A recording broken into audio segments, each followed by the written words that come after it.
श्रीमद्भागवत महापुराण षष्ठ स्कंध अथ षोडशोध्याय चित्रकेतु वैराग्य तथा संकर्षण देव के दर्शन। अब हिंदी में अनुवाद। श्री सुखदेव जी कहते हैं, परीक्षित, तदनंतर देवर्षि नारद ने मृत राजकुमार के जीवात्मा को शोकाकुल स्वजनों के सामने प्रत्यक्ष बुलाकर कहा। देवर्षि नारद ने कहा, जीवात्मन, तुम्हारा कल्याण हो। देखो, तुम्हारे माता पिता सुहृद संबंधी तुम्हारे वियोग से अत्यंत शोकाकुल हो रहे हैं, इसलिए तुम अपने शरीर में आ जाओ और शेष आयु अपने सगे संबंधियों के साथ ही रहकर व्यतीत करो। अपने पिता के दिए हुए भोगों को भोगो और राज सिंहासन पर बैठो। जीवात्मा ने कहा, देवर्षि जी, मैं अपने कर्मों के अनुसार देवता, मनुष्य, पशु, पक्षी आदि योनियों में न जाने कितने जन्मों से भटक रहा हूँ।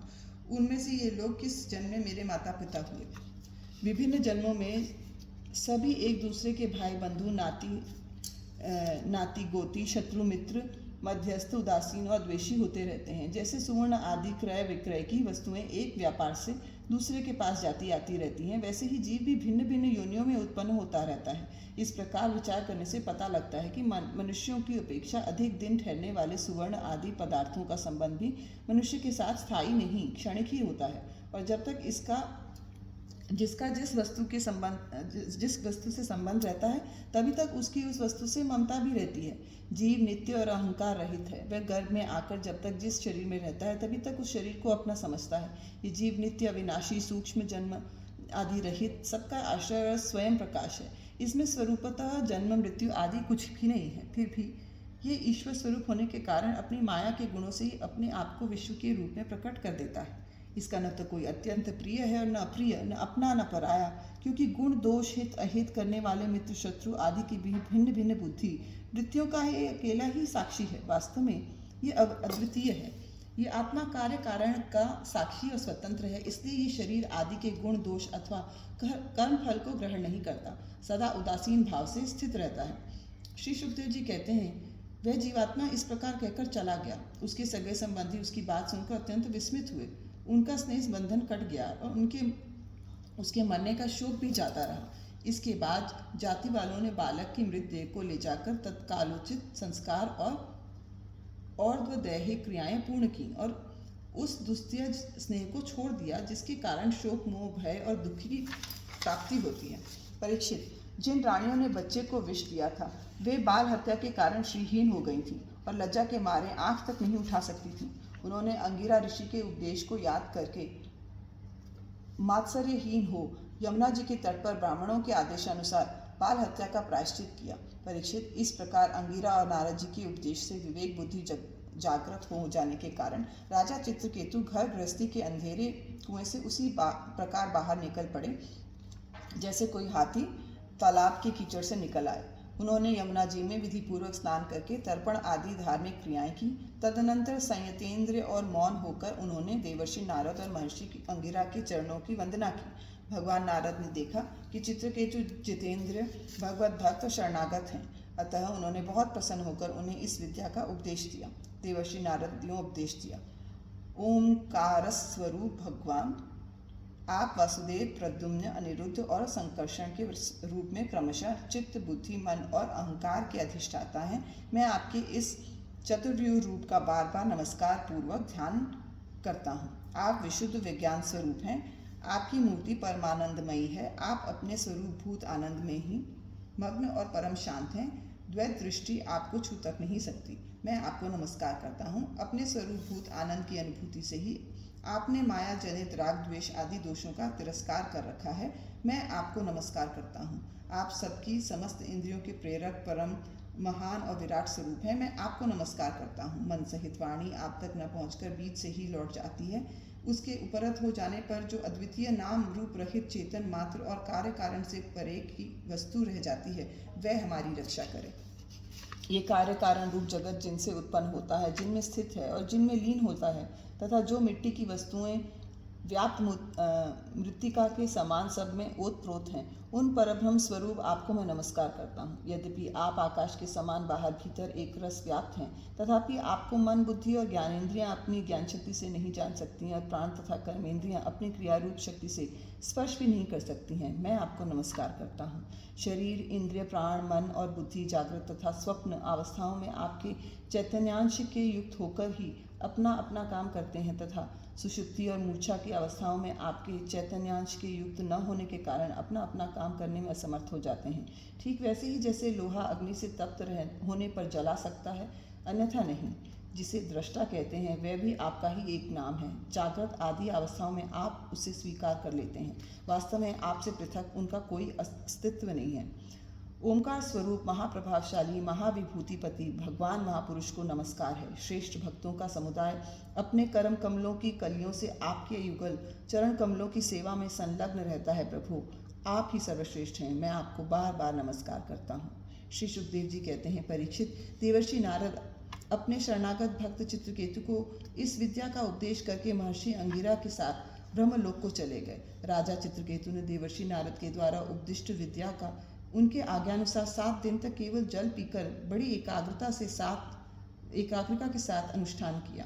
तदनंतर उस विद्या के अनुष्ठान से 7 रात के पश्चात राजा चित्रकेतु को विद्याधरों का अखंड अधिपत्य प्राप्त हुआ। इसके बाद कुछ ही दिनों में इस विद्या के प्रभाव से उनका मन और भी शुद्ध हो गया। अब वे देवाधिदेव भगवान शेष जी के चरणों के समीप पहुँच गए। उन्होंने देखा कि भगवान शेष जी सिद्धेश्वरों के मंडल में विराजमान हैं। उनका शरीर कमल नाल के समान गौरवर्ण, उस पर नील रंग का वस्त्र फहरा रहा है। सिर पर किरीट, बाहों में बाजूबंद, कमर में करधनी और कलाई में कंगन आदि आभूषण चमक रहे हैं। नेत्र रत्नारे हैं और मुख पर प्रसन्नता छा रही है। भगवान शेष का दर्शन करते ही राजर्षि चित्रकेतु के सारे पाप नष्ट हो गए। उनका अंतःकरण स्वच्छ और निर्मल हो गया। हृदय में भक्ति भाव की बाढ़ आ गई। नेत्रों में प्रेम के आंसू छलक गए। शरीर का एक एक रोम खिल उठा। उन्होंने ऐसी ही स्थिति में आदि पुरुष भगवान शेष को नमस्कार किया। उनके नेत्रों से प्रेम के आंसू टप टप गिरते जा रहे थे। इससे भगवान शेष के चरण रखने की चौकी भीग गई। प्रेमोद्रेक के कारण उनके मुंह से एक अक्षर भी न निकल सका। वे बहुत देर तक शेष भगवान की कुछ भी स्तुति न कर सके। थोड़ी देर बाद उन्हें बोलने की कुछ शक्ति प्राप्त हुई। उन्होंने विवेक बुद्धि से मन को समाहित किया और संपूर्ण इंद्रियों की बाह्य वृत्ति को रोका। फिर उन जगत गुरु की जिनकी स्वरूप का पंचरात्र आदि भक्ति शास्त्र में वर्णन किया गया है, उस प्रकार स्तुति की। चित्रकेतु ने कहा, अजित, जितेंद्र एवं समदर्शी साधुओं ने आपको जीत लिया है। आपने भी अपने सौंदर्य, माधुर्य, कारुण्य और गुणों से उनको अपने वश में कर लिया है। अहो, आप धन्य हैं, क्योंकि जो निष्काम भाव से आपका भजन करते हैं उन्हें आप करुणा पर वश होकर अपने आप को भी दे डालते हैं। भगवान, जगत की उत्पत्ति, स्थिति और प्रलय आपके लीला विलास हैं। विश्व निर्माता ब्रह्मा आदि आपके अंश के भी अंश हैं। फिर भी वे पृथक पृथक अपने को जगतकर्ता मानकर झूठ मूठ एक दूसरे से स्पर्धा करते हैं। नन्हे से नन्हे परमाणु से लेकर बड़े से बड़े महतत्व पर्यंत संपूर्ण वस्तुओं के आदि, अंत और मध्य में आप ही विराजमान हैं तथा स्वयं आप आदि, अंत और मध्य रहित हैं। क्योंकि किसी भी पदार्थ के आदि और अंत में जो वस्तु रहती है वही मध्य में भी रहती है।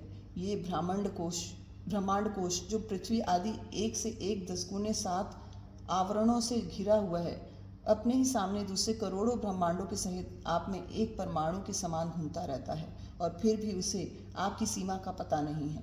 इसलिए आप अनंत हैं। जो नर पशु केवल विषय भोग ही चाहते हैं वे आपका भजन न करके आपकी विभूति स्वरूप इंद्रादि देवताओं की उपासना करते हैं। प्रभु, जैसे राजकुल का नाश होने के पश्चात उसके अनायुओं की जीविका भी जाती रहती है, वैसे ही क्षुद्र उपास्य देवों का नाश होने पर उनके दिए हुए भोग भी नष्ट हो जाते हैं। परमात्मन, आप ज्ञान स्वरूप निर्गुण हैं, इसलिए आपके प्रति की हुई सकाम भावना ही अन्यान्य कर्मों के समान जन्म मृत्यु रूप फल देने वाली नहीं होती। जैसे भुने हुए बीजों से अंकुर नहीं उगते। क्योंकि जीव को जो सुख दुख आदि द्वंद्व प्राप्त होते हैं वे सत्वादि गुणों से ही होते हैं, निर्गुण से नहीं। हे अजित, जिस समय आपने विशुद्ध भगवत धर्म का उपदेश किया था उसी समय आपने सबको जीत लिया। क्योंकि अपने पास कुछ भी संग्रह परिग्रह न रखने वाले, किसी भी वस्तु में अहंता ममता न करने वाले, आत्माराम संकादि परमर्षि भी परम साम्य और मोक्ष प्राप्त करने के लिए उसी भगवत धर्म का आश्रय लेते हैं। ये भगवत धर्म इतना शुद्ध है कि इसमें सकाम धर्मों के समान मनुष्य की वह विषम बुद्धि नहीं होती कि ये मैं हूँ, ये मेरा है, ये तू है और ये तेरा है। इसके विपरीत जिस धर्म के मूल में ही विषमता का बीज बो दिया जाता है वह तो अशुद्ध, नाशवान और अधर्म बहुल होता है। राजन, सांसारिक सुख के लिए जो चेष्टाएं की जाती हैं उनमें श्रम है, क्लेश है, और सकाम धर्म अपना और दूसरे का भी अहित करने वाला है, उससे अपना या पराया किसी का कोई भी प्रयोजन और हित सिद्ध नहीं होता। प्रत्युत सकाम धर्म से जब अनुष्ठान करने वाले का चित्त दुखता है तब आप रुष्ट होते हैं, और तब दूसरे का चित्त दुखता है तब वह धर्म नहीं रहता, अधर्म हो जाता है। भगवान, आपने जिस दृष्टि से भगवत धर्म का निरूपण किया है वह कभी परमार्थ से विचलित नहीं होती, इसलिए जो संत पुरुष चर अचर समस्त प्राणियों में समदृष्टि रखते हैं वे ही उसका सेवन करते हैं। भगवान, आपके दर्शन मात्र से ही मनुष्य के सारे पाप क्षीण हो जाते हैं। ये कोई असंभव बात नहीं है, क्योंकि आपका नाम एक बार सुनने से ही नीच चंडाल भी संसार से मुक्त हो जाता है। भगवान, इस समय आपके दर्शन मात्र से ही मेरे अंतःकरण का सारा मल धुल गया है, सो ठीक ही है, क्योंकि आपके अनन्य प्रेमी भक्त देवर्षि नारद जी ने जो कुछ कहा है वह मिथ्या कैसे हो सकता है। हे अनंत, आप संपूर्ण जगत की आत्मा हैं, अतएव संसार में प्राणी जो कुछ करते हैं वे सब आप जानते ही रहते हैं। इसलिए जैसे जुगनू सूर्य को प्रकाशित नहीं कर सकता, वैसे ही परम गुरु आपसे मैं क्या निवेदन करूं। भगवान, आपकी ही अध्यक्षता में सारे जगत की उत्पत्ति, स्थिति और प्रलय होते हैं। कुयोगी जन भेद दृष्टि के कारण आपका वास्तविक रूप नहीं जान पाते। आपका स्वरूप वास्तव में अत्यंत शुद्ध है। मैं आपको नमस्कार करता हूँ। आपकी चेष्टा से शक्ति प्राप्त करके ही ब्रह्मा आदि लोकपाल गण चेष्टा करने में समर्थ होते हैं। आपकी दृष्टि से जीवित होकर ही ज्ञानेंद्रियां अपने अपने विषयों को ग्रहण करने में समर्थ होती हैं। ये भूमंडल आपके सिर पर सरसों दाने के समान जान पड़ता है। मैं आप सहस्त्र शीर्षा भगवान को बार बार नमस्कार करता हूँ।